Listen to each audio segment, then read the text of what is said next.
Hi everyone, George Farmer here, and this video is going to show you all about how to aquascape this beautiful planted nano aquascape. It's mainly edited from a 3-hour live stream, so I've edited it right down. Hopefully you like it, and please subscribe.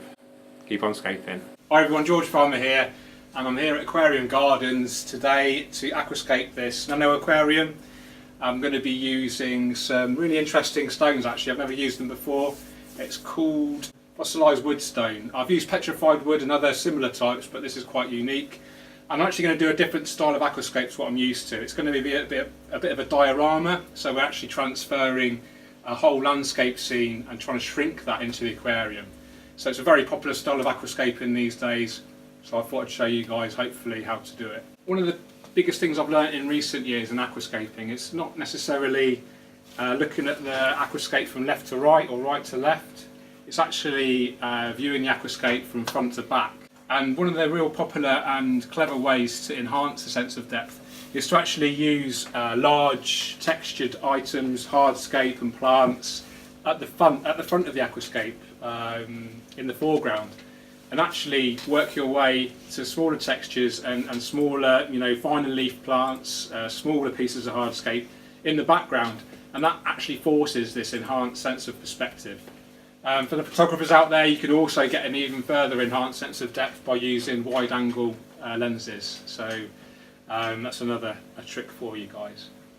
So we'll move on to actually the hardscape itself. So like I said earlier, we're using fossilized wood stone, really interesting rock, really kind of lots of textures, lots of different kind of colours, ranging from almost like a white to a dark brown and everything in between, and yeah, it's lovely. So like I said earlier, we'll start off with our biggest stone right at the front, so to create this enhanced sense of depth. And I'm going to basically create some rocks on the left there, some rocks on the right, and have a pathway leading up in between to give this impression of a canyon.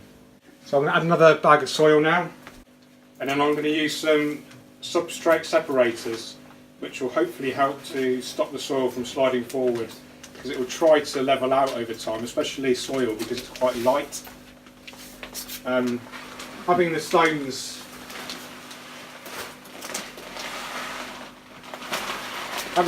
partially buried in the soil will help to prevent the levelling as well, but just to be on the safe side, because we are going very steep towards the rear.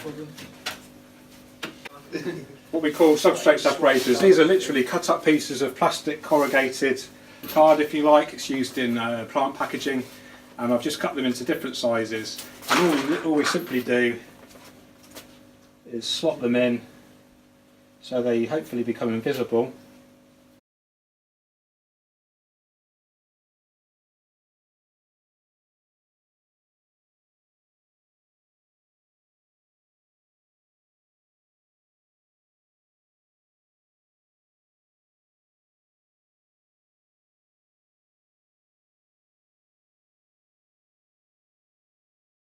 And then hopefully, I don't know if you guys can see on the live stream, we've actually got a tiny gap here, and this is called the vanishing point. So in technical drawing, 3D drawing, you have a thing called the vanishing point, and the lines converge to this vanishing point, and it helps to create this real sense of depth. And that, combined with this steep slope, hopefully really reinforces that the tank is actually really wide, even though it isn't.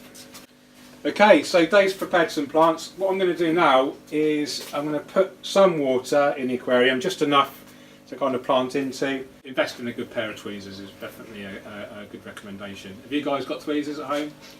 Not pincer sets. I've got the curved ones. Yeah, these are good. These are really good for really small, intricate, and you can get into. Yeah. Do you know what I mean? Yeah. I only ever use these for planting unless I've got a real big plant, like one of these, like Epinegatums or Vallisneria, then I'll probably use something like that. I tend to use that just for removing debris and things like that, and I use this for planting. These are good. I've had these for about 10 years now.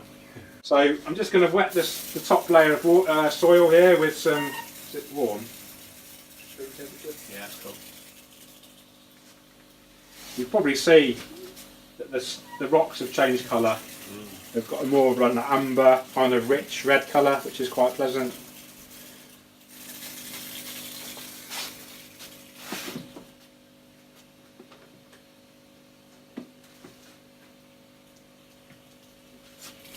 Just change the perspective of it completely, doesn't it? Yeah, and then obviously when we plant and fill with water, it's going to look completely different. I think the green and the colour of the rocks will contrast really well. So we've got 2 pots of tissue culture Staragini here. Just get the light over that better for you guys. So Dave's kindly split that up for me already. And the 2 pots have given us 2, 3, a good 8 to 10 portions each, which will hopefully be enough to do what we want to do. If not, luckily we're in a shop which sells lots of plants, so if we ever need any more, it's no problem. Okay, so to plant, really simple. Grab your stem gently in between your tweezers, and then just slide that light forward again so you can see what we're doing, and then just pop that in. Gently remove your tweezers, hopefully the plant will stay there. Simple as that, and just repeat that process.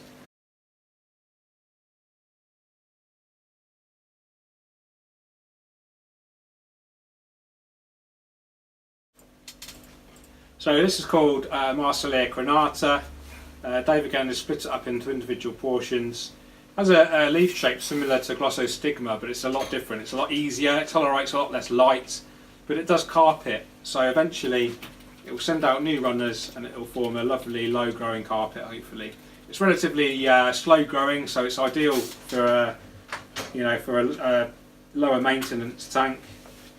I'm just going to split the portions a little bit more to get better coverage.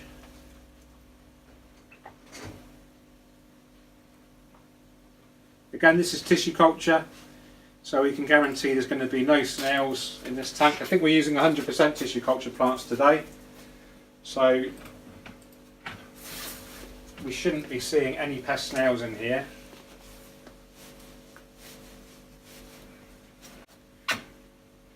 So same process as before. Grab your plant between your tweezers and then just gently insert. If the plant wants to come out as you take the tweezers out, just gently put your finger on top and then just pull your tweezers away.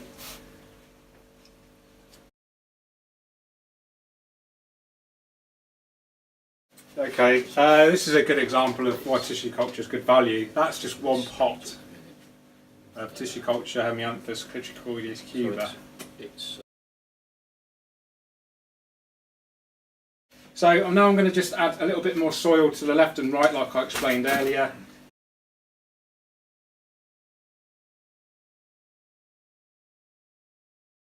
Just use a paintbrush.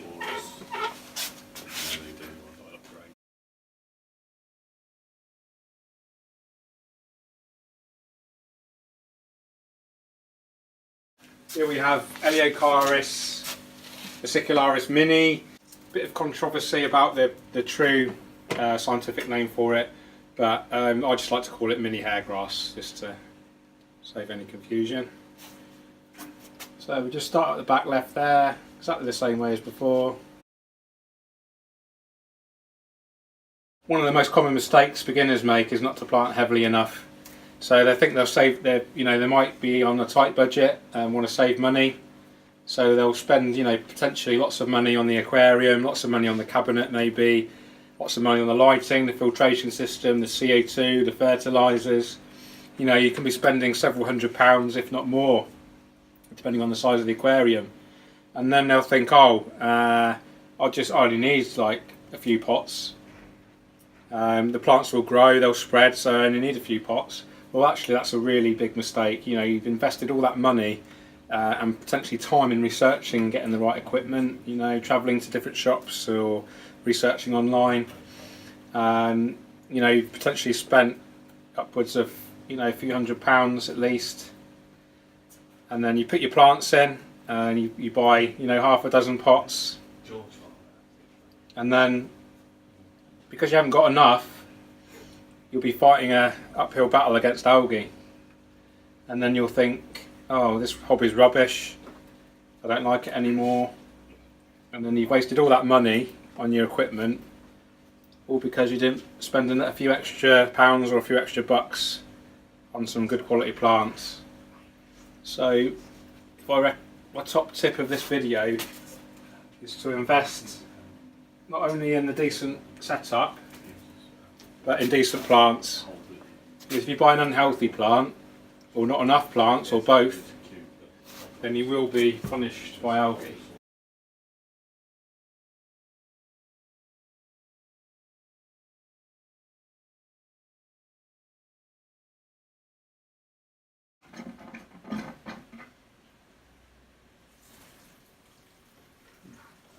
So I can just control the flow now by kinking the hose. Start off really slowly.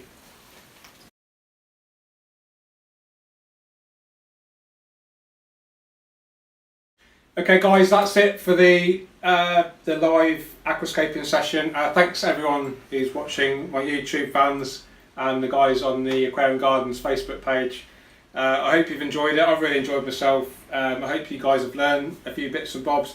I've never done this style of aquascape before, so I've stepped out of my comfort zone a bit. I'm quite pleased with the results. I'm really hopeful it will look great in a couple of months or so once the plants have all grown in. So take care, thanks for watching again, and keep on scaping. Cheerio.